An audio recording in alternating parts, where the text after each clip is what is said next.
আয়ো মস্ত ভাগা দছে আজি অফিসত বহুত কাম আছিল। কাম তো অফিসতে থাকে, ঘৰত আৰামহে কৰে। তই মোক শিকাব লগা নাই, চাহ দি আগতে অলপ খালি চাহ দিম না চাহৰ লগত কিবা দিম? অলপ সন্মান দিবি। বিস্কুট নেদবি, বিস্কুটটো আজিকালি কুকুৰেও খায়। কিন্তু আমাৰ ঘৰততো কুকুৰো নাই। এ কুকুৰ বাদ দি এগিলাচ পানী দি আগতে।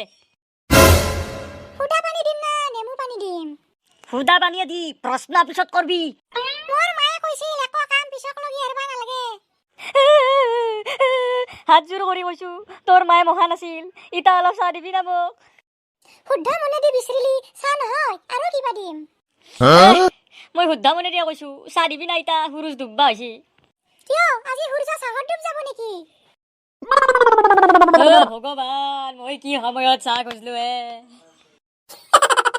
চাহ সময়ত নহয়, চাহ কাপত খায়। হ'ব আৰু মই চাই নাখাওঁ।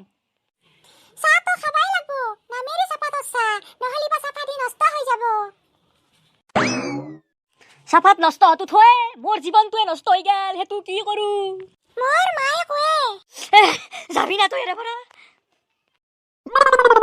ক'ত যাব লাগে? মই তোমাৰ লগত বিয়া